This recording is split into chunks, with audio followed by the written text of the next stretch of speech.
ഈശോ മിശിഹായ്ക്ക് സ്തുതിയായിരിക്കട്ടെ. ഈശോ മിശിഹായാൽ സ്നേഹിക്കപ്പെടുന്ന മാതാപിതാക്കളെ, സഹോദരങ്ങളെ, നാം കണ്ടുകൊണ്ടിരുന്നത് ഭാഷാപരത്തെക്കുറിച്ചാണ്. ഭാഷാപരം ഉപയോഗിക്കുന്നവൻ അവൻ തനിക്ക് തന്നെ അഭിവൃദ്ധി കൈവരുത്തുമെന്ന് തിരുവചനത്തിലൂടെ നാം കണ്ടു കഴിഞ്ഞു.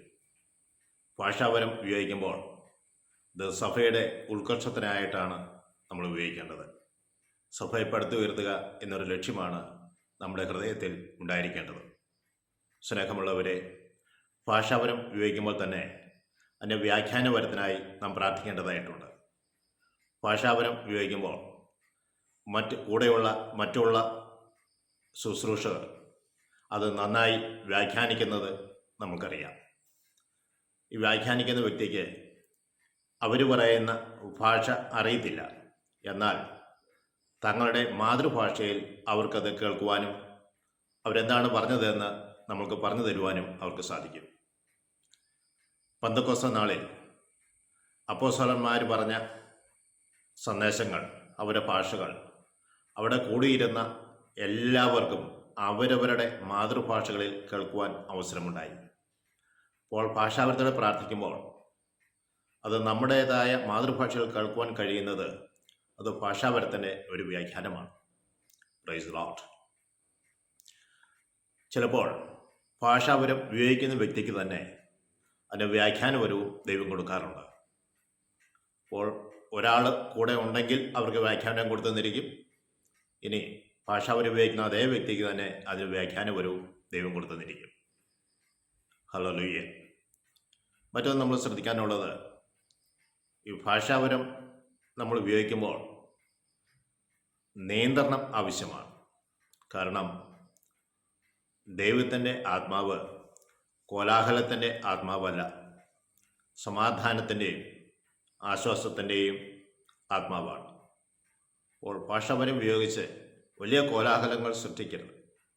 അത് നമ്മൾക്ക് തന്നെ തിരിച്ചറിയാം. കാരണം നമ്മുടെ ദൈവത്തിൻ്റെ ആത്മാവ് പ്രാർത്ഥിക്കുന്ന വ്യക്തിയുടെ വിധേയത്തിലാണ് അത് നിൽക്കുന്നത്. പ്രിയ സഹോദരങ്ങളെ, വ്യാഖ്യാനം പല രീതിയിൽ ലഭിക്കാറുണ്ട്. ചിലപ്പോൾ നമുക്കറിയാൻ പാടില്ലാത്ത ചില ഭാഷകൾ ഭിത്തിയിലോ ബോർഡിലോ നിങ്ങളുടെ കൺമുമ്പിലോ എഴുതി കാണിക്കും. ആ ഭാഷ നിങ്ങൾ ഇന്നുവരെ കണ്ടിട്ടില്ലാത്തതും കേട്ടിട്ടില്ലാത്തതും അതിൻ്റെ അർത്ഥം ഗ്രഹിക്കാത്തതുമായിരിക്കും. എന്നാൽ പരിശുദ്ധാത്മാവ് ആ വാക്കുകളുടെ അർത്ഥം വ്യാഖ്യാനിക്കാനുള്ള കൃപ ദൈവം തരും. ദാനിയേൽ പ്രവാചന പുസ്തകത്തിൽ നമ്മളത് കാണുന്നുണ്ട്. 3 വാക്കുകൾ രാജന് മുമ്പിൽ അത് വിശദീകരിച്ചു കൊടുക്കുന്ന ദാനിയേൽ. അപ്പോൾ ദൈവത്തിൻ്റെ ആത്മാവ് ഭാഷകളുടെ അർത്ഥം വ്യക്തമാക്കി മനസ്സിലാക്കി കൊടുക്കും. ഹല്ലേലൂയ. ഇത് നമുക്ക് എങ്ങനെയാണ് ലഭിക്കുക? ഞാൻ കഴിഞ്ഞ ക്ലാസ്സിൽ സൂചിപ്പിച്ചു, വരങ്ങൾ ഉള്ളവരുടെ കൂടെ സഞ്ചരിക്കുമ്പോൾ നമ്മളിലേക്ക് പകരപ്പെടും. സാവൂള് രാജാവ് പ്രവാചക ഗണത്തോട് ചേർന്ന് സഞ്ചരിച്ചപ്പോൾ സാവൂളും പ്രവചിച്ചു. അപ്പോൾ ആത്മാഭിഷേകമുള്ളവരുടെ കൂടെ ആയിരിക്കുമ്പോൾ നമ്മളിലേക്കും ആത്മാവിൻ്റെ ഭാഷകൾ നൽകപ്പെടും. 2 തിമോത്തിയോസ് 2-ാം അധ്യായം 22-ാം തിരുവചനം പറയുന്നുണ്ട് നമ്മൾ എങ്ങനെ ജീവിക്കണമെന്ന്. നമ്മൾ യുവസഹജമായ മോഹങ്ങളിൽ നിന്ന് ഓടിയകലണം. ദൈവിക കാര്യങ്ങളിൽ കൂടുതൽ ശ്രദ്ധ പതിപ്പിക്കണം.